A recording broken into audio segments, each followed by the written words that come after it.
lama tinggal seorang ahli pedang yang bernama Atari Watanabe. Sehari-hari ia hanya ditemani oleh kedua putra kembarnya yang bernama Takeshi dan Hiroko. Karena istrinya telah meninggal pada saat melahirkan kedua anaknya itu, kedua putranya kini telah tumbuh menjadi pemuda yang gagah dan terlatih menggunakan pedang. Meskipun Takeshi dan Hiroko anak kembar, namun sifat antara keduanya saling bertolak belakang. Hiroko baik hati dan suka menolong, sedangkan kakaknya sebaliknya. Ini gambarnya, teman-teman. Pada suatu hari, Atari memanggil kedua putranya keluar tengah.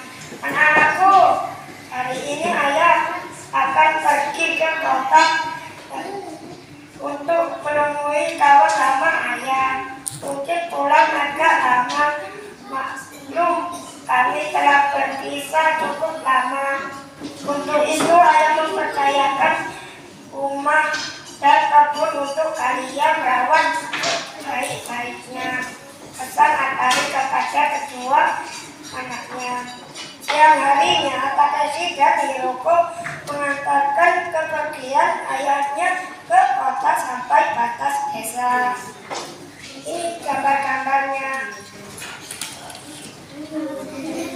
Sesaat setelah ayahnya pergi, Takeshi berkata pada adiknya Hiroko, aku akan pergi ke sungai untuk mencari ikan. Tugas kamu membersihkan rumah dan memasak untuk makan malam nanti. Baiklah kakak, jawab Hiroko.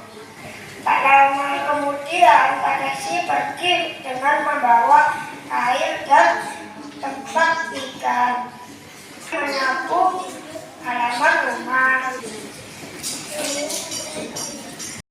Aku lihat Hiroko sudah pergi, berarti sekarang kesempatanku untuk masuk ke kamar ayah untuk mengambil pedang itu, ucap Takeshi. Takeshi masuk ke kamar ayahnya dan mengabrik seisi kamar itu untuk mencari pedang panjang yang ia maksud, dan akhirnya ia berhasil. Aku yakin ini pasti pedang katana yang terkenal itu. Indah sekali, bentuknya pantas saja mahal harganya. Rumahnya kemudian Takeshi membawa pedang itu untuk dijual ke seorang saudagar kaya. Lanjut. Karena di sungai Hiroko tidak menemukan kakaknya, ia lalu pulang. Di tengah perjalanan Hiroko melihat dari kejauhan Takeshi berjalan tergesa-gesa. Bukankah itu Takeshi mau pergi kemana dia? Kelihatannya dia membawa sesuatu seperti sebilah pedang. Aku akan mengikutinya dari belakang, ucap Hiroko gelap. Hiroko mencium gelagat jahat pada diri kakaknya. Merasa ada yang mengikuti, Takeshi segera menghentikan langkahnya dan berseru, "Hei, siapa kamu? Kalau berani keluar kamu." Kemudian Hiroko muncul dan berkata, Aku yang mengikutimu. Tidak pergi kemana kakak malam-malam begini. Aku mau kemana itu bukan urusanmu. Sebaiknya kamu pulang saja dan jangan ikuti aku, ucap Takeshi. Tidak mau. Tidak, aku tidak akan mengizinkan kakak pergi dengan membawa pedang itu, jawab Hiroko sambil menunjuk ke benda yang dibawa kakaknya. pedang ini pada pemiliknya. Takeshi mencoba mengelabui adiknya. Apa kakak kira aku tidak tahu kalau pedang yang kakak bawa adalah pedang katana? Ayah pernah memperlihatkan padaku. Pedang panjang itu adalah warisan dari leluhur kita. Jadi tidak mungkin pedang itu sampai jatuh ke tangan orang lain kecuali pewarisnya. Hiroko berusaha memberi pengertian. Mendengar jawaban adiknya, Takeshi menjadi semakin marah dan serai. Takeshi mengeluarkan pedang dari tempatnya.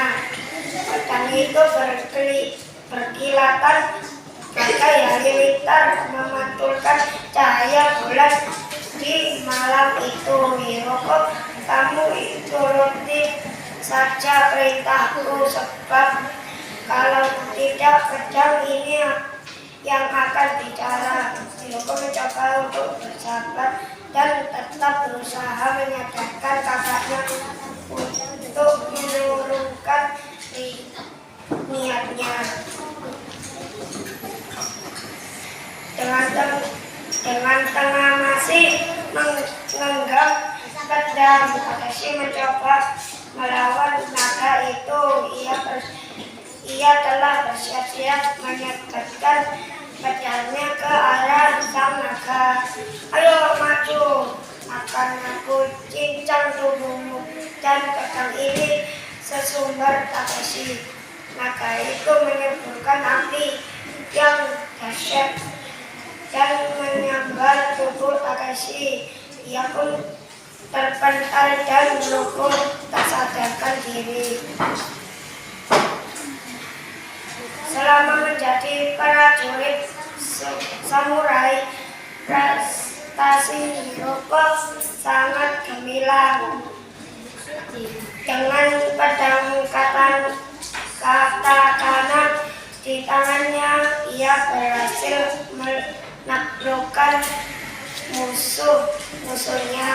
Karena kegigihannya, ia menjadi seorang prajurit samurai yang cukup disegani.